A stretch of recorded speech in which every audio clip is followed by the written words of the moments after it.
Atos capítulo 20, versículo 22, e depois que nós lemos o 22, nós vamos pular para o 25. Amém, igreja?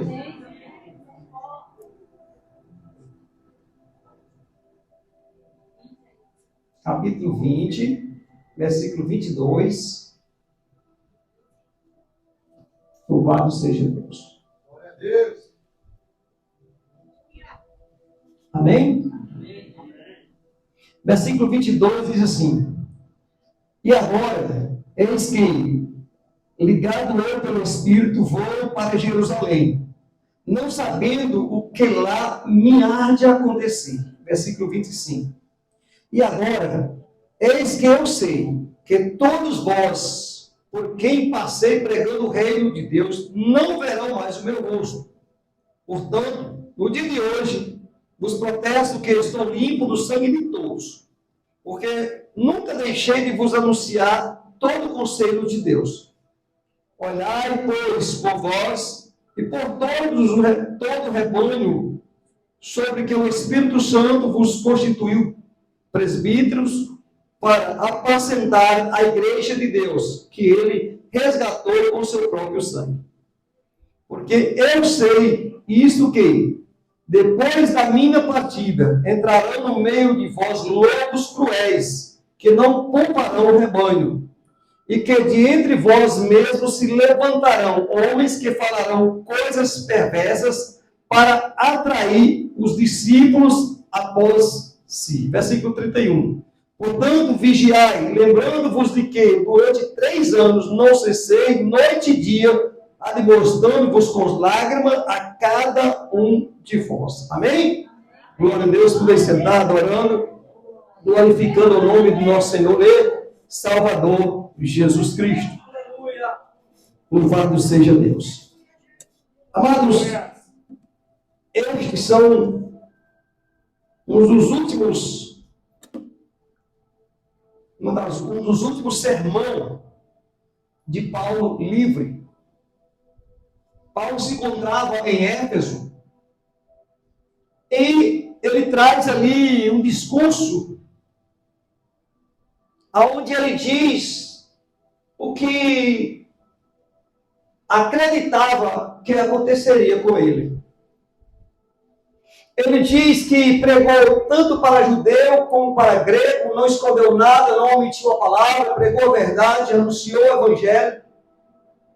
Mas no versículo 22 ele diz: eu testifico, ou seja, eu falo para vocês, falei tanto para judeu quanto grego, né? E agora, ligado pelo Espírito Santo, ou seja, conduzido pelo Espírito Santo, vou a Jerusalém. E não sei o que lá me aguarda, a não ser provações e tribulações. Prisões, provações e tribulações. Então Paulo está dizendo: eu vou para Jerusalém, mas o Espírito Santo já me revelou que lá eu terei perseguições, tribulações e prisões. Aleluia. É tanto que você vai ver que na saída de Paulo, a igreja chorou e pediu para que Paulo não fosse a Jerusalém. E aí no versículo 25 ele diz: olha, agora eu sei que todos vocês, para quem eu preguei a palavra, para quem eu anunciei o evangelho, para quem eu falei de Cristo, não mais verão meu rosto. Glória a Deus. Então Paulo estava convicto daquilo que iriam passar. Louvado seja Deus. Mas o que vem me chamar a atenção aqui é a partir do versículo 28, que é a base do estudo, do ensinamento de hoje para a igreja. A partir do versículo 28, ele diz: olhai por vós, olhai pois por vós e por todo o rebanho que o Espírito Santo vos constituiu. Ou seja, Paulo está falando aqui para a liderança da igreja, para os presbíteros, aqueles que estavam à frente da obra de Deus. Diz: olhai por vós, não é olhai para vocês. Tá? E também olhai para o rebanho.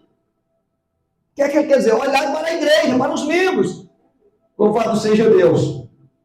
Que o Espírito Santo nos constituiu bispo para apacentar a igreja de Deus que ele resgatou com seu próprio sangue. Então o que Paulo está dizendo aqui? Olha, vocês que estão à frente da obra, Vocês foram constituídos pelo Espírito Santo para apacentar. Aleluia. O que quer dizer isso? Para cuidar. Para ter cuidado com a igreja do Senhor. Aí o versículo 29 diz, porque eu sei que depois da minha partida, entrarão no meio de vós lobos cruéis que não pouparão o rebanho. Paulo está dizendo, eu vou para Jerusalém. Lá eu vou ser preso. Vocês não vão voltar mais aqui. Vocês não irão mais me ouvir pregar. Então cuide dos que ficarão aqui. Porque eu sei que depois da minha partida, vai se levantar aqui, no meio de vós. Ele não está dizendo, vai vir lá de fora, não. Ele não está dizendo, ele está se levantar no meio de vós. Lobos devoradores, que não pouparão o rebanho. Glória a Deus, aleluia. E aí o versículo 30 diz, e que dentre vós mesmos se levantarão homens que falarão coisas perversas para atraírem os discípulos após vocês, ou após si. Ou seja, no meio da igreja se levantarão homens perversos, homens que não terão nem compromisso com a obra de Deus, nem com o Evangelho. Mas se levantarão trazendo palavras pervertidas, né, perversas, ensinamentos deturpados, para trazer após eles também os discípulos, ou seja, para corromper a liderança da igreja. São pessoas que vão se levantar, pode trazer aqui, de dentro da igreja. Aleluia. E aqui eu quero que a igreja entenda uma coisa. Às vezes nós falamos que o inimigo está perseguindo, está investindo, e nós se preocupamos muito com o que vem lá de fora. Porque estão criando leis para prender pastores, estão criando leis para prender igreja, estão criando lei para proibir culto, estão criando lei para proibir aquilo. Isso são investidas externas. Mas o maior inimigo da igreja se levantará dentro da igreja. O maior inimigo do homem é o próprio homem. O que vem de fora não derruba a igreja. Os leões no Coliseu não destruíram a igreja. As fogueiras que foram feitas, acesas para matar crentes, para incentivar outros a negarem Jesus, não destruíram a igreja. Os que foram decapitados a fio da espada diante dos seus filhos, para que os filhos negassem a Cristo, não barrou a igreja. Mas o que mais faz com que a igreja sofra percas e prejuízos são os perigos internos. Aqueles que são levantados dentro da própria igreja. Satanás, ele sabe, ele é astuto. Ele sabe aonde tocar, ele sabe aonde agir. Então ele age como um cupinho que vem por dentro da madeira, destruindo ela por dentro, pouco a pouco, e a pessoa vai perceber. Quando cuidar que não, a queda é grande. Então, o tema dessa mensagem hoje é, você já viu, quem aqui já tem amigos íntimos? Aquele amigo bem mais chegado, que você sempre conversa, sempre causa problema com ele sabe tudo da tua vida, você sabe tudo da... Não tem aquele amigo íntimo? Pois o tema hoje é inimigos íntimos. Não é amigo. Inimigos íntimos. Como proteger a igreja de nós mesmos? Como proteger a igreja de nós mesmos? Louvado seja o nome do Senhor. O apóstolo Paulo estava se despedindo dos presbíteros em Éfeso e faz um grande alerta. Por que está se despedindo? Ele estava falando ali que não iria voltar, porque ele sabia que seria preso. Isso ele estava na sua finalizando a sua terceira viagem missionária. E aí, ele faz um alerta solene. O maior perigo do rebanho não viria lá de fora, mas de dentro da própria igreja, como está registrado no versículo de número 30 de Atos 20. O maior perigo para a igreja não viria de fora da igreja, mas viria de dentro da própria igreja. Aleluia. A saúde de uma congregação raramente é destruída pelos ataques externos. Veja bem, igreja.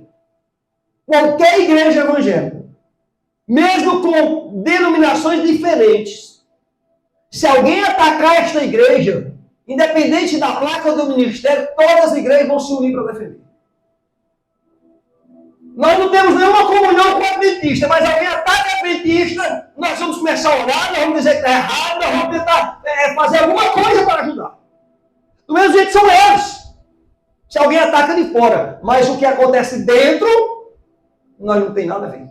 Não queremos nem saber. Do mesmo jeito é aqui. Se alguém prender um líder religioso, um pastor ou um membro influente de uma igreja, injustamente, todas as igrejas, todos os ministérios vão para a rede social, vão comentar, vão fazendo tudo para que aquele líder seja liberto. Então os ataques de fora dificilmente derrubarão o ministério, derrubarão a igreja. Pode até ferir, mas não derruba. Mas os ataques internos, esses sim são perigosos. Aleluia. Então, frequentemente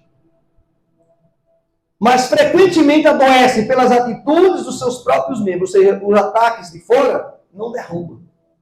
Né? A saúde de uma congregação raramente é destruída pelos ataques externos, mas frequentemente a congregação adoece, tá? Adoece pelas atitudes dos seus próprios membros. Escândalo dentro de uma igreja, vem de fora? Vem não, é membro.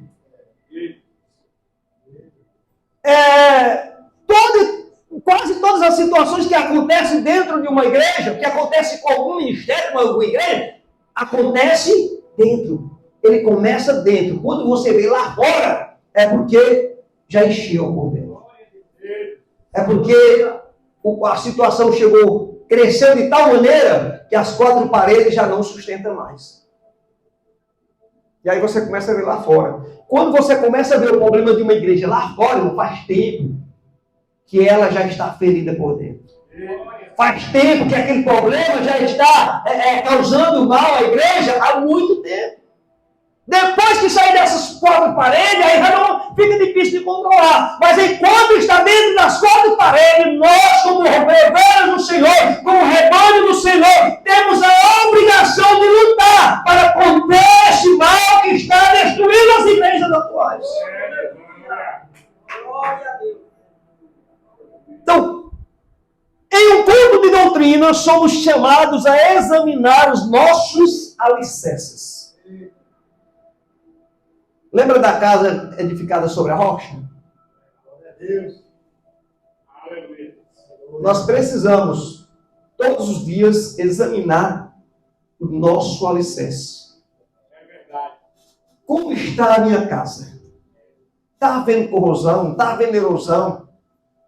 Há algum ponto frágil na base, na estrutura, que venha comprometer toda a casa espiritual? Nós precisamos fazer essa análise todos os dias. Hoje analisaremos 4 riscos internos que ameaçam a igreja contemporânea e como a palavra de Deus nos ensina a combater. Nós vamos ver 4 riscos. Não é lá de fora, são riscos internos. Riscos que surgem dentro da própria igreja. Não vem de outro ministério, não vem de outra igreja. Os problemas da vitória do povo de Deus, esses riscos, eles são gerados aqui dentro. E nós temos que combatê-los para que eles não saiam. Ou seja, para que eles não sejam vistos lá fora. Porque quando eles forem vistos lá fora, é sinal que está tão grande que as 4 paredes da igreja já não comportam mais. Então, primeiro, e esse, irmãos, é algo que está se alastrando entre as igrejas. Primeiro risco, o perigo do analfabetismo bíblico. Não é que você não sabe ler. É analfabetismo bíblico. Pessoas que não buscam, não têm e não buscam conhecimento bíblico, conhecimento da palavra. Analfabetismo bíblico. Uma pessoa que não tem conhecimento da palavra de Deus, ela é manipulada por qualquer um. Qualquer pessoa manipula. Alguém traz uma doutrina de qualquer gente, ele não conhece. Como é que ele vai contestar? Como é que ele vai dizer que não é assim? Como é que ele vai dizer que isso não está certo, ou que está certo ou está errado? Então nós precisamos combater o analfabetismo bíblico. E como é que eu combato o analfabetismo bíblico? Estudando a Bíblia. Estudando a palavra. Louvado seja Deus. Muitos cristãos hoje preferiram ou transferiram a responsabilidade do seu crescimento espiritual exclusivamente para pastores e pregadores. Ou seja, muitos cristãos não querem nem saber de ler Bíblia. Não, deixa eu vou para o culto e lá tem alguém para pregar. O pastor vai pregar, o irmão vai pregar, ou seja, a responsabilidade de pregar é dele. E eu é só ouvir. Só que nós temos que entender que nem todos que sobem na tribuna, que pegam o microfone, têm compromisso com a palavra e nem com as ovelhas. Você está entendendo? Não é todos que pegam o microfone e chegam aqui para ministrar, aqui ou em qualquer púlpito, em qualquer igreja. Não são todos os pregadores que têm compromisso com a palavra e com a igreja.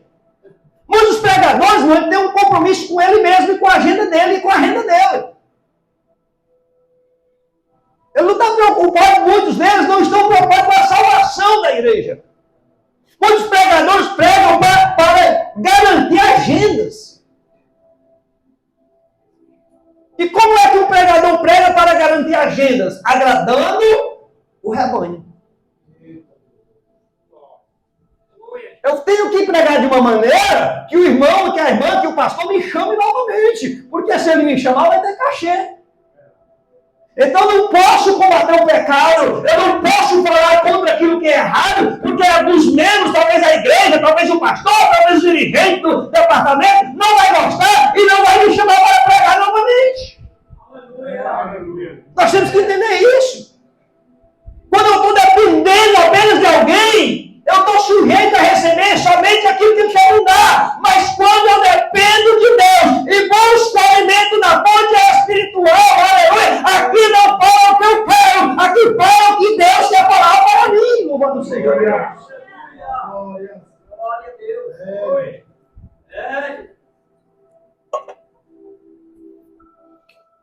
Aleluia. Há uma grave falta na leitura e na meditação pessoal das Escrituras, irmão.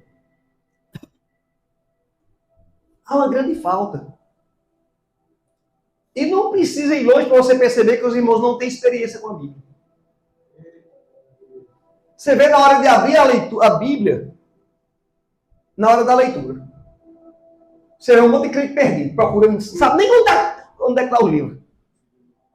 Tem crente, irmão, se você mandar abrir Gênesis, ele não sabe onde está. Eu não estou falando de novo convertido, não. Tem crente, se você abre em Salmo, ele não sabe onde é que está Salmo. Porque os 3 livros mais fáceis de abrir, quais são? Os 3 livros mais fáceis de encontrar na Bíblia são qual? Gênesis e Apocalipse. É o primeiro, o meio da Bíblia e o derradeiro. Só tem crente que tem uma maior dificuldade para achar esses livros. Eu não estou falando que tem dificuldade de leitura, não, irmãos. Eu estou falando que tem pessoas que têm dificuldade porque não tem experiência com a sua ferramenta de trabalho. Porque não conhece a fonte da sua alimentação. Aleluia. Porque não sabe onde fica, aleluia, o local onde a sua alma é alimentada. Louvado seja Deus. Há uma falta de meditação pessoal das Escrituras. Uma igreja que não conhece a sua doutrina torna-se superficial, sendo facilmente arrastada por modismos teológicos, falsos profetas e pela mentalidade secular. Aleluia! Glória a Deus! Aleluia. Se eu perguntasse aqui hoje, não vai responder para mim não, faça só a meditação para você. Qual é a doutrina do Ministério Vitória do Povo de Deus? Qual é a doutrina da igreja? Toda sexta-feira tem culto doutrina aqui, mas tem gente que não sabe responder o que é. Qual a doutrina que nós seguimos? Talvez alguém vai dizer, não é da Bíblia, é a doutrina da Bíblia, mas ele não sabe qual é, falar uma. Isso é analfabetismo bíblico. Aleluia. Louvado seja o nome do Senhor. Eu sei que é difícil ser um glória hoje. Aguardando glória para glória. Ele não sai hoje, mas vai aguardando para você dar esse glória lá. A força da igreja, presta atenção nisso aqui, ó. A força da igreja não está em sua emoção, mas nos seus alicerces na verdade. Aleluia. O que quer dizer isso? A igreja, a força da igreja não está numa pregação que faz todo mundo chorar. Sabe por quê? Zezé de Camargo também faz uma multidão chorar. Roberto Carlos faz de jovem a velho chorar. Você está entendendo? É simples para um pregador, para um cantor fazer alguém chorar. Emoções. Não, a força da igreja não está nisso aí, não. A força de uma igreja está nos alicerces, firmado na palavra, firmado na verdade. Aleluia. Louvado seja o nome do Senhor. Olha o que é que diz Osés, capítulo 4, versículo 6, a parte B do versículo. Essa é a primeira parte. O meu povo está sendo destruído porque lhe falta conhecimento. Porque tu, sacerdote, rejeitaste o conhecimento, também eu te rejeitarei. Interessante aqui que ele está falando para o povo e para a liderança. Falta conhecimento do meu povo, por isso ele está sendo destruído, e tu, sacerdote, rejeitaste o conhecimento. Ou seja, quem tinha obrigação de falar a verdade, rejeitou a verdade. E isso fez com que ele morresse espiritualmente e levasse o rebanho à morte espiritual. Aleluia. Segundo risco, o falso evangelho do consumismo espiritual. Quem não gosta de consumir as coisas? Tem irmãos, irmãs que é bom demais.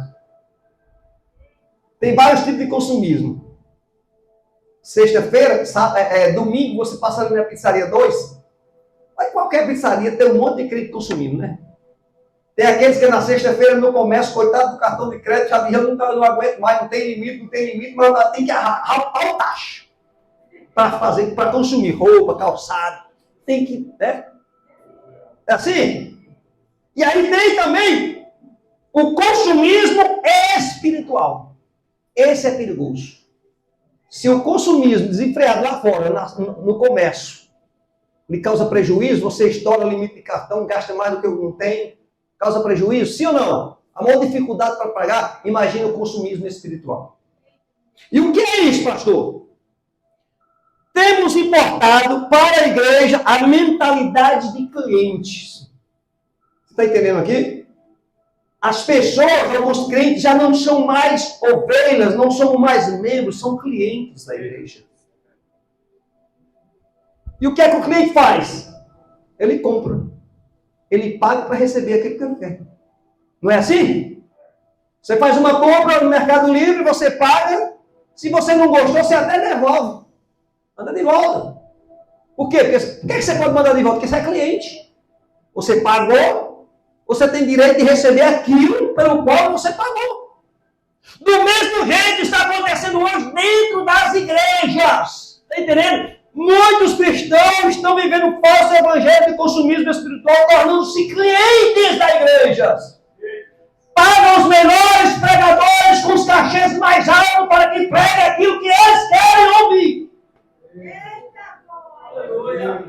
Muitos pastores, antes de permitir que os pregadores cheguem no altar, levam para o gabinete e dizem: olha, Tiki, você não pode pregar sobre isso, nem sobre isso, nem sobre isso, nem sobre aquilo. Você não pode. Então, estou te pagando. O cachê vai cair na sua conta. Mas você tem que pregar isso, isso e isso. Isso aqui não pode, isso aqui não pode, isso aqui também não pode. E aí se pergunta, como uma pregação dessa, como um evangelho desse vai transformar a vida? Não tem como. Muitos avaliam a congregação pelo que ela pode oferecer. Ou seja, o que é que a tua igreja tem para oferecer? O que é que a tua igreja tem para oferecer para você como cliente, como alguém que quer e pode pagar. Presta bem atenção. Muitas vezes, tem vários tipos de clientes, de compradores. Tem aquele que gosta da feira. Produto barato. Né? Não está preocupado com marca. Vai lá, foi barato, tá bom para ele. Sim ou não? Tem aquele que prefere o shopping. Marca caro. Entendeu? Produtos importados. Ele até diz que aquele lá que o outro da feira comprou não presta. Todos os dois são perigosos. Quando você compra um produto barato demais, você corre o risco de trazer um produto falsificado. Quando você paga caro demais por aquilo que você não pode, você corre o risco de se endividar. Você está entendendo? Isso é por quê? Porque se tornaram clientes. Então muitos avaliam a igreja, a congregação, pelo aquilo que ela pode dar. Quantas pessoas não entraram aqui? No Ministério Vitória com Deus? Mas chegaram aqui e olharam que a estrutura da igreja não é aquela que está à altura da sua capacidade. Não, aqui não é bom para mim. A minha imagem, os meus anseios de crescimento, eu tenho que procurar um lugar maior, tenho que procurar um shopping. Um shopping espiritual. Onde tem pregador famoso, cantor famoso. Já tem aquele que disse, não, aqui também não é rico demais, mas também não é pobre demais. Eu tenho que procurar um local mais barato, onde eu pego o meu dinheiro e consiga mandar em tudo. Onde eu faço o que eu quero, prego o que eu quero e vivo o que eu quero.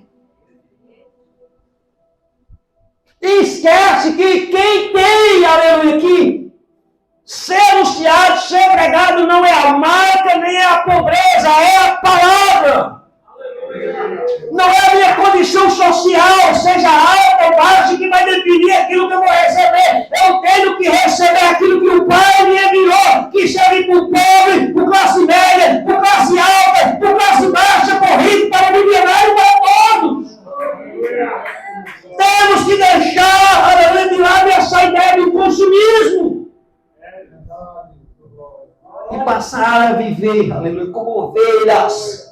Que se alimenta daquilo que o pastor, que é o Pai, nos dá. Louvado seja Deus. É muito bom trazer pregador de fora, ouvir uma mensagem diferente, mas a igreja tem que estar atenta a isso. Tá? Porque no dia que a igreja não puder trazer um pregador de fora, sabe o que acontece? Os membros não vêm no culto. Você sabe se é pregador de fora com mensagem que massageia o ego, aí daqui a pouco não vem um cantor famoso, não vem um pregador. E aí sabe o que acontece? Não, quem vai pregar? Pastor, não vou não. Quem vai levar? Irmão Sulino? Vou não. É animar? Não. Deixa para vir no domingo, culto da família, que vem a irmã Vânia. Eu amo a pregação da irmã Vânia, viu? Tá? Não estou dizendo que... Eu estou falando uma comparação. Está falando aqui no domingo aqui, irmão, vocês? Se brincar, vocês não sentam, viu? Irmã Vânia vai pregar, melhor de joelho vai estar aqui. Vem mais alguém?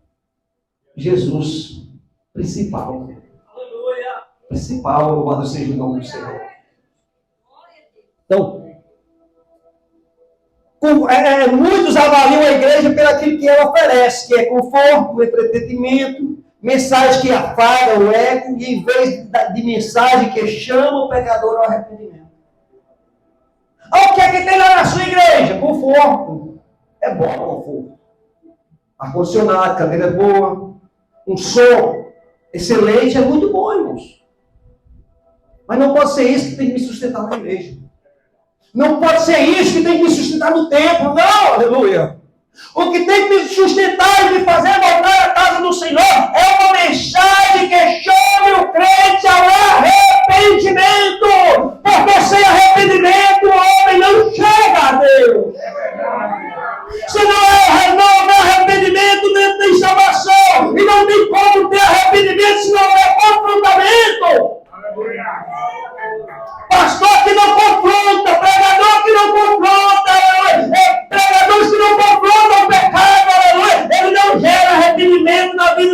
não.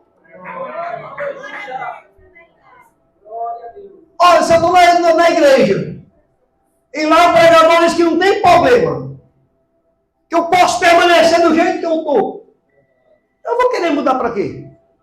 Eu vou estar com a ilusão de que mesmo do jeito que eu estou, eu vou ganhar minha salvação.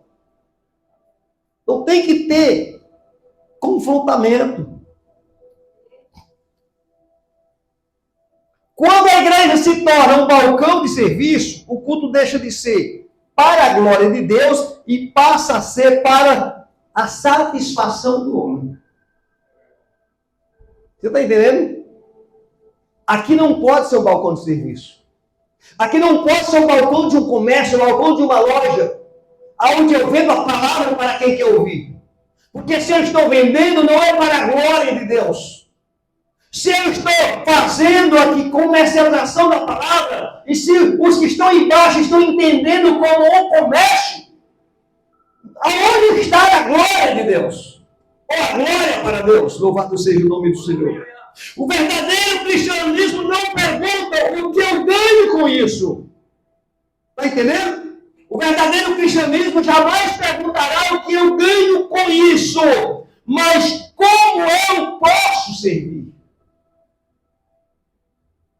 E servir na igreja, servir ao Senhor hoje, irmão, está difícil. Você já se perguntou? Nós cantamos que somos servos, estamos aqui para te servir. Mas você já perguntou? Já se perguntou se realmente está servindo ao Senhor ou querendo ser servido? Na maioria das vezes nós só queremos ser servidos. Louvado seja Deus. 2 Timóteo, capítulo 4, versículo 3, diz assim: porque virá tempo em que não suportarão ouvir a sã doutrina.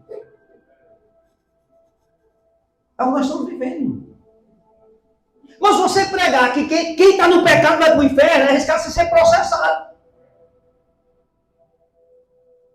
O pastor Silas Malafaia ministrou uma mensagem esses dias. Esse dia, está com 2 meses, que nenhum efeminado entra no reino dos céus. E apareceu uma senhora aí, de seus 60 e alguns anos, por aí, não sei, da dela. Você conhece muito bem a senhora? E ela disse que a Bíblia tem que ser mudada. E esse discurso de ódio tem que ser arrancado, tirado da Bíblia e modificado. Porque é inadmissível se pregar discurso de ódio. Por que isso é inadmissível para alguns? Porque confronta o pecado. E muitos não querem deixar o pecado. Não querem mais ouvir a verdade, ouvir o Evangelho. Timóteo já dizia: porque virá tempo em que não suportarão a sua doutrina, mas tendo como come e show nos ouvidos, apontarão para si doutores conforme as suas próprias concupiscências. Aleluia. Ou seja, o que é isso? Não suportando a sã doutrina, vão pagar, vão contratar para si pregadores que pregam conforme a sua vontade, conforme o seu querer. Aleluia. E eu te pergunto, estamos vivendo esses dias? E como estamos? Terceiro, a ameaça da divisão e polarização. Irmão, nós estamos vivendo um período dentro das igrejas que parece que está tendo uma guerra dentro dos ministérios, dentro das igrejas. Divisões. Nunca estivemos tão conectados e ao mesmo tempo tão divididos. Hoje todo mundo está conectado. Tem o grupo da senhora, tem o grupo dos varões, tem o grupo disso, tem o grupo daquilo, tem o Instagram daqui, tem o Instagram da lá. Tudo está conectado. Pintaram a rua H. Pintaram a rua H, pintaram a rua G. Eu estava olhando na internet, está lá. Instagram da rua H. Da rua G, melhor dizendo. Rua G, AJS. É o Instagram. Rua G, Altiria Sobral. Está tudo conectado. Preparando para a Copa. Dentro da igreja tem um grupo conectado das levitas, o grupo dos jovens, o grupo dos varões, o grupo geral da igreja. Está tudo conectado. Mas nunca se andaram os crentes tão divididos e tão separados. Todos esses grupos não conseguem juntar os crentes. E esse mal não é só na vitória do povo de Deus, não, irmãos. É em todos os ministérios. Todos os ministérios. Aleluia. Quando a identidade terrena de um membro fala mais alto do que a identidade celestial, a comunhão é rasgada. O risco atual de elevarmos nossas opiniões pessoais, ideológicas, políticas, preferenciais, culturais ao nível de dogmas de fé. Ou seja, é um risco. Quando nós colocamos as nossas opiniões pessoais, as nossas ideologias, as nossas opiniões políticas, as nossas preferências culturais, ao nível de se tornar dogmas de fé, ou seja, se tornar a nossa religião. É inevitável que dentro de uma igreja com vários membros, várias cabeças pensantes, é inevitável que cada um pense diferente. Mas nós temos que entender que jamais você vai fazer com que o dedo mindinho enxergue uma pedra no caminho. Tem como o dedo mindinho ou o dedo anelar enxergue uma pedra que há no caminho? É impossível o pé enxergar uma pedra que há na estrada. Quem tem que enxergar é o olho, porque cada um tem uma visão. O olho tem uma visão, cada um tem uma função diferente. Mas nós queremos impor a cada um as nossas próprias ideologias. Se não for do meu jeito, mas eu quero o vestido da senhora desse jeito. Se não for do meu jeito, eu saio do conjunto. Aí um diz, eu quero amarelo. A outra diz, não, é melhor vermelho. Não, vamos usar branco. Aí tem 20 senhoras, são 20 cores diferentes, 20 opiniões diferentes, mas estão no grupo, mas estão conectados, mas faz parte do mesmo conjunto, mas estão separados. Por quê? Porque não tem conhecimento da palavra para viver a palavra, entender que mesmo sendo com pensamentos diferentes, temos que viver unidade. Para agradar aquele que nos arregimentou para a sua obra. Louvado seja Deus. A unidade do corpo de Cristo não significa uniformidade de pensamento em questões seculares. Não significa que todo mundo vai pensar igual. Tem aquele que diz assim, não, irmão, meu nós evangelizar lá na torre. Lá na coluna da hora. Porque lá, depois de 7 horas, é cheio de mendigo. Aí tem outro que vai pensar assim, não, é melhor subir aqui o morrinho aqui, que tem um bocado aqui. Lá já tem uma igreja mais perto para pregar lá. Aí já tem aquele que diz assim, não, mas é melhor nós orar pelos irmãos lá da África, que estão passando fome. Já tem aquele que diz, não, nós para os vizinhos de casa, está mais perto de você, você sabe o que é que ele passa. Cada um pensa diferente. Jamais nós vamos ter um grupo pensando a mesma coisa. Os pensamentos são diferentes, mas o alvo tem que ser um só. Qual o alvo? Os céus. E como nós alcançamos os céus, vivendo como um único corpo, é eu entender que o pé não enxerga, então o olho tem que enxergar pelo pé e ajudar o pé a não tropeçar nas pernas. É eu entender que é a mão que vai tirar o cisco que caiu no olho, para defender e ajudar o olho para que ele não venha perder a visão. É eu entender que são as mãos que vão vestir o corpo. Porque ele por si só não se pode vestir. Mas as mãos mesmo sendo diferentes de todo o resto do corpo, vai ter que trabalhar para manter o corpo vestido e aquecido e não aparecer a sua nudez. O que é que isso significa? É que eu mesmo pensando diferente de Emanuel, eu tenho que trabalhar para o bem dele, para o bem de toda a igreja. Mesmo que muitas vezes o pensamento dele seja contrário àquilo que eu estou pensando. Aleluia, louvado seja Deus. Isso significa que a cruz de Cristo é maior do que qualquer bandeira que possamos levantar. Nós temos que entender isso. A cruz de Cristo na nossa vida deve ser maior do que qualquer bandeira, qualquer pensamento, qualquer ideologia. que eu possa levantar. A minha ideologia, o meu pensamento, a minha maneira de pensar nunca, jamais pode ser maior do que a cruz de Cristo. Ou seja, jamais pode ultrapassar o Evangelho, as Sagradas Escrituras. Que diz, ame os seus inimigos. Ore pelos seus inimigos, ore para aqueles que vos perseguem. Quando eu colocar isso na minha mente, que eu tenho que amar quem deseja o meu mal, eu vou entender que mesmo tendo diferença com o meu irmão, eu tenho que fazer de tudo para que ele viva bem. Aleluia. Louvado seja o nome do Senhor. 1 Coríntios capítulo 1, versículo 10 diz assim, rogo-vos, pois, irmãos, pelo nome de nosso Senhor Jesus Cristo, que digais todos uma mesma coisa, que não haja entre vós dissensões, antes sejais unidos no mesmo pensamento e no mesmo parecer. Irmão, Satanás quer exatamente isso. É dividir a igreja. Como foi que Deus destruiu o exército que veio contra o rei Josafá?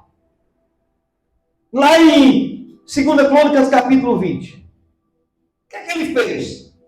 A Bíblia diz que Deus colocou contenda entre eles, a ponto de que aquele grande exército que vinha contra Josafá começaram a guerrear entre si. Eles se uniram para destruir, para tomar Judá. Josafá correu para orar. O povo se uniu, foram orar, foram buscar o Senhor. O Senhor disse, não tem mais nenhuma flecha será lançada contra essa cidade. Amanhã vocês darão um grande livramento. E o Senhor dará essa cidade. A Bíblia diz que os inimigos se voltaram contra os outros. E no outro dia eram só corpos mortos. Todos. Os que estavam unidos para matar Judá, para destruir Judá, agora começaram a levantar a espada um contra o outro. Todos morreram naquela noite. Isso acontece também dentro da igreja se nós não tivermos cuidado. Satanás quer fazer exatamente isso. Nós estamos aqui unidos em uma guerra contra quem? Contra Satanás. E se nós não tiver cuidado, Satanás coloca um contra o outro, um fala desse, outro fala daquele, um começa a falar do pastor, o pastor começa a falar da irmã, o obreiro começa a falar das irmãs, e daqui a pouco as irmãs falam da líder da senhora, a líder do jovem, começa aquela ponteira, começa aquela bagunça, e Satanás diz, eu estou matando espiritualmente, ela já não ora mais, ele já não ora mais, ele já não se consagra mais, já não faz mais um jejum, porque já não tem força para nada. É isso que Satanás quer fazer, colocar um contra o outro para destruir, para matar espiritualmente a igreja. Porque Satanás sabe que no dia que nós nos unirmos contra ele vai perder. A igreja, mesmo sendo diferente, tendo pensamentos diferentes, cada um tem uma ideia diferente, uma maneira de trabalhar diferente, mas nós não podemos esquecer que nós temos que trabalhar em favor do outro e lutar contra Satanás. Então é isso que Paulo escrevendo aos Coríntios diz, rogo, pois, irmãos, pelo nosso Senhor Jesus Cristo, que digais todos a mesma coisa, que não haja entre vós dissensão, antes sejais unidos no mesmo pensamento e no mesmo parecer. E quarto perigo, a ruína da hipocrisia, do mau testemunho. Essa é pesada. A ruína, que traz a ruína para uma igreja. A hipocrisia do mau testemunho. O mundo pode tolerar nossas imperfeições. O mundo pode tolerar as nossas imperfeições. Mas o mundo jamais tolera as nossas hipocrisias. Quando você olha para alguém e chama ele para aceitar Jesus, você pega, tu não é da igreja, para ser crente. Eu? Para ser igual aquele crente ali? É melhor não ir. Quem não já ouviu isso? Para ser igual a ele? É melhor não ir, vou pecar mais. O mundo tem consciência disso e joga na nossa cara. Então, a incoerência entre o que cantamos no domingo e o que vivemos na segunda-feira, né? Há uma grande incoerência em muitos crentes. Nem sempre o que cantamos aqui no domingo é o que nós fazemos na segunda-feira no trabalho. Nem sempre o que cantamos no altar no domingo é o que nós fazemos na segunda-feira no colégio. Nem sempre o que nós cantamos aqui na segunda-feira é o que nós vivemos lá na rua, lá na calçada, na segunda-feira. Há uma incoerência grande. Parece que você não conhece a pessoa. Não é mais a mesma pessoa. Você olha para o crente aqui no domingo. Você olha para ele. Quando você vê ele no outro dia no trabalho, na rua, a conversa, o jeito de falar, de conversar. Você diz, não é aquele crente. Palavras pejorativas, piadas obscenas, mensagens cabeludas. Você diz, espera aí, era aquele ou era aquela que estava louvando com um chão enorme? Não parece ser o mesmo crente. E aí o mundo olha e diz, para ser crente nem aquele ali, mas deixa eu aqui mesmo no pecado, eu já sei quem eu sou. Deixa eu aqui mesmo. Então, nos negócios, na família, nas redes sociais, é a maior barreira para a evangelização. A maior dificuldade do crente evangelizar outro, uma pessoa não crente, é exatamente essa situação. Porque o mundo conhece você. Está entendendo? O mundo te conhece, ele sabe quem você é. Aliás, ele te conhece lá fora, porque ele não está aqui no culto com você. Ele te vê lá fora, ele te vê, o patrão te vê como empregado, sabe que tipo de empregado você é. É aquele crente que falta de fidelidade, mas vai matando hora no trabalho. Pastor, é pecado matar hora? Você está roubando o patrão. É aquele que está mentindo para o patrão, dando desculpa porque chegou atrasado, inventando isso, ou aquele que dormiu até 7h30, 8 horas, aí manda desculpa, inventa uma desculpa. E todo mundo sabe ver o movimento dele na rua. É aquele que inventa para a mãe, mente para a mãe, mente para o pai. E o mundo está vendo. É aquele filho que não respeita o pai, não respeita a mãe, só fala gritando com o pai, só fala gritando com a mãe. Mas depois vai para o vizinho, para o colega, falar de Jesus. Aí diz, esse Jesus, tu quer falar de Jesus? E o Jesus que tu está falando para mim, não te ensinou a respeitar teu pai, honrar tua mãe? Jesus não te ensinou a honrar pai e mãe? O mundo está vendo. Eu falei, está difícil, Glória, hoje. Além disso, viver um cristianismo isolado, sem prestar contas, sem amar o irmão na prática. Outro perigo, viver um cristianismo isolado. É aquele que diz assim, eu sou crente, mas não preciso estar na igreja. Ah, você é crente, não precisa estar na igreja todo dia. Você merendou hoje? Tomou café da manhã, cara? Almoçou? Vai almoçar amanhã? Vai tomar café da manhã amanhã? Vai jantar? Já jantou? Faz todo dia? Merenda, almoça, janta, toma café da manhã. Mas eu não preciso estar no culto todo dia? Mas eu não preciso dar de comer a minha alma todo dia? Mas eu não preciso ler a Bíblia todo dia? Mas eu não preciso orar todo dia? São situações, irmãos, que vai destruindo a base de uma igreja. Lembra do tema? Os inimigos íntimos. Como defender a igreja de nós mesmos. Tito, capítulo 1, versículo 16, diz assim, ó. Confesso que conhece a Deus, mas nego com as suas obras, sendo abomináveis e desobedientes e desprovados para toda boa obra. Paulo escrevendo aqui está dizendo, olha, cuidado com esses que confessam que conhecem a Deus. Confessam que conhecem a Deus, mas negam com suas obras. Né? sendo eles desobedientes, abomináveis e desprovado, ou seja, rejeitado, não está preparado para a obra de Deus. Aleluia.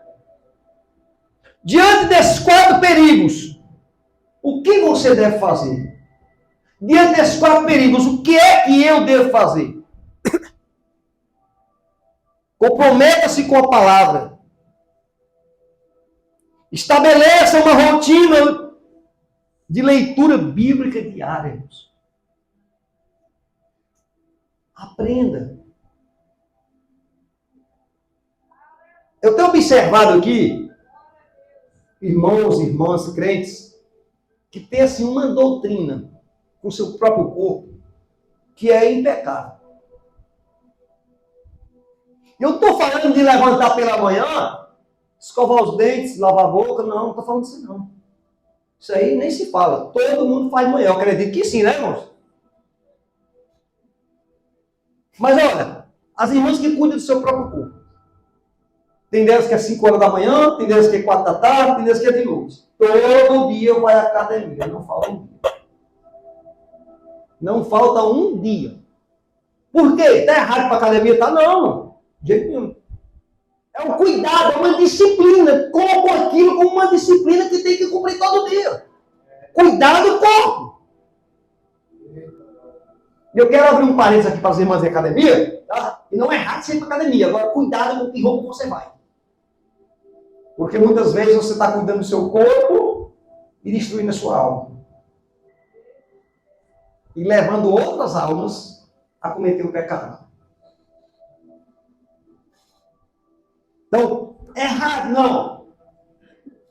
E tem essas pessoas que têm cuidado todo dia, não falta. Né? É interessante que é como se fosse uma dívida que tem que pagar todo dia. Inclusive, está lá na rede social. Mais um dia pago. Terminou, tira aquela foto e coloca, está pago. Não é assim? Quem já viu nas redes sociais? Está pago. Esse dia eu já paguei. E por que nós não colocamos essa disciplina na palavra? Hein? Está pago. Hoje eu já li. Hoje eu alimentei minha alma. Hoje eu já falei com Deus. Hoje eu já ouvi a voz de Deus através da leitura da palavra. Por que nós não colocamos isso na nossa vida também, irmãos? Para combater o analfabetismo espiritual. Aleluia. Você não precisa ler a Bíblia toda em um ano, não. Você vai ler ela toda e não vai entender nada. Mas todo dia alimenta um pouquinho ali, ó. Todo dia um pouquinho. Todo dia. E você vai ter a sua alma fortalecida. Não se alimente apenas de migalhas espirituais das redes sociais. Tem muita gente que o importante é que está na rede social. A mensagem da irmã, a pregação da irmã, do profeta. Ei, é bom, muitas vezes fala nos nossos corações e até nos coloca de pé. Mas deixe de se alimentar só de migalha, vá para a fonte. Vá na fonte, aleluia. Lá você encontra, aleluia, algo novo de Deus. Você encontra algo fresquinho, uma água que refrigera a sua alma. Um maná que sacia a sua fome espiritual. Mude a mentalidade. Deixe a cadeira de consumidor e assuma a toalha de servo. Alguém sabe o que é que eu estou falando com isso aqui? Quem que lê a Bíblia já sabe o que eu quis falar com isso. Deixa a cadeira de consumidor e assuma a toalha de servo. Jesus pegou a toalha, cingiu os lombos e foi servir os discípulos. Ele poderia dizer, eu sou o mestre, né? Vocês vão me servir. Agora eu vou sentar e só deixar vocês fazerem para mim. Ele pegou a toalha. Que nós comecemos a pegar a toalha de servo da igreja, na casa do Senhor, não deixar de ser consumidor. Procure aonde você pode ser útil na sua igreja local.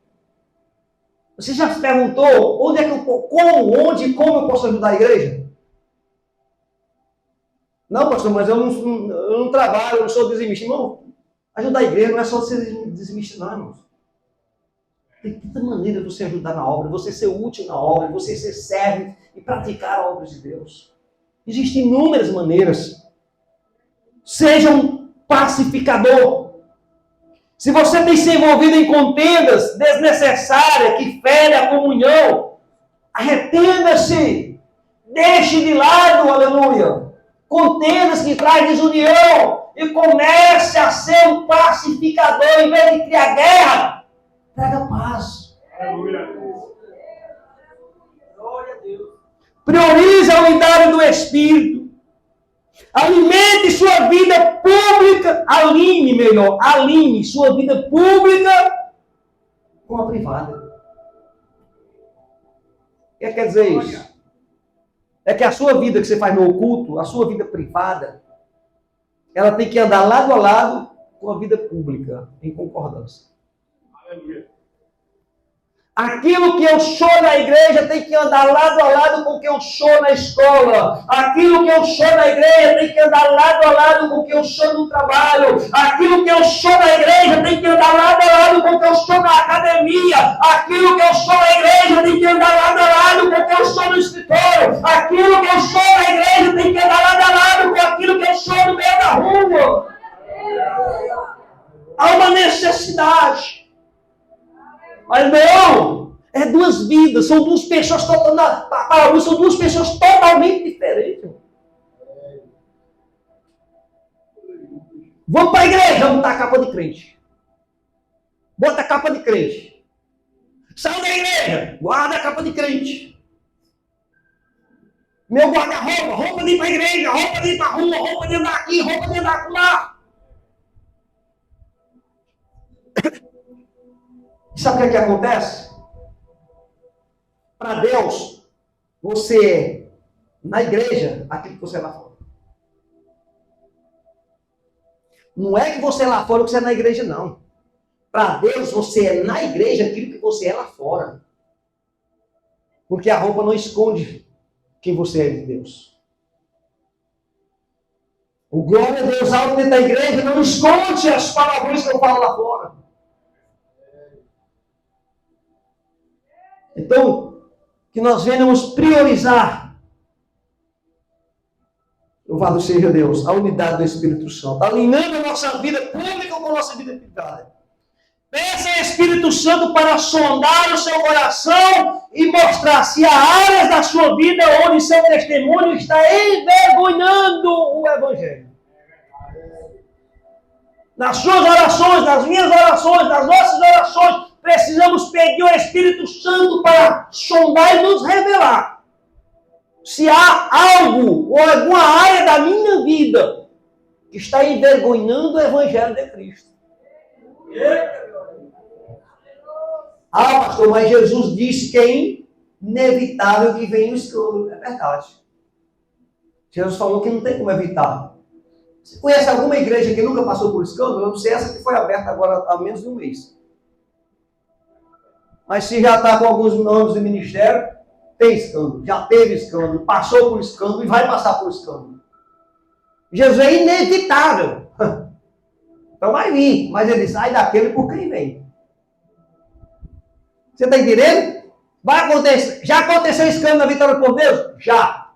Vai acontecer ainda, se Jesus não voltar? Vai. Agora, ai daquele por quem vem. Então o que é que eu tenho que fazer? Vai vir? Vai. Mas eu tenho que trabalhar para que não seja por mim. Que eu não seja o causador de escândalo no Evangelho. Que eu não seja o causador de escândalo na igreja. Então nós temos que orar a Deus e pedir para o Espírito Santo mostrar a nossa vida e nos ajudar a entender o que é que está escandalizando o Evangelho para que nós venhamos mudar. É verdade. Para concluir, manda eu preparar o logo para finalizar. A igreja é a noiva de Cristo é comprada com o seu próprio sangue. Você está entendendo aqui? Não para imaginar. Hoje não, hoje a pessoa não está nem aí não. Hoje em dia o cara chega, vai casar agora com a mulher, chega comigo. Tem quantos? Não, tem 5 filhos. Cada um tem um pai, não tem nada não. Se você não rodeia trabalho, tá bom. Eu nem liga mais. Mas antigamente, a noiva, ela que tem um bom testemunho, tem um nome limpo. Não era assim? Ah, mais visto. Quero não sei nem quem foi que mexeu. Quero mais não. Acabava o noivado. Então a igreja é a noiva de Cristo comprada com seu próprio sangue. Não temos o direito de destruí-la com nossa ignorância, com nosso egoísmo, com nossas brigas e nem com a nossa hipocrisia. Por isso que Jesus disse, é inevitável que venha o Senhor, mas ai daquele por quem vem. Louvado seja Deus. A reforma da igreja não começa nas estruturas, começa no coração de cada membro. Está entendendo? A reforma espiritual da igreja, ela não começa na estrutura do prédio, não. Eu tenho que trocar essa coluna, eu tenho que tirar aquela base, não. Ela começa no coração de cada crente. Cada membro. Que a partir de hoje possamos ser membro que edifique, proteja e honre o corpo de Cristo. Vivendo a sua doutrina com práticas diárias até o nosso Senhor Jesus. Fica de pé em nome de Jesus. Então entenda isso. O maior inimigo da igreja, o maior perigo da igreja são seus próprios membros. Mas não vai dizer assim, é irmão fulano, é irmão cigano, não.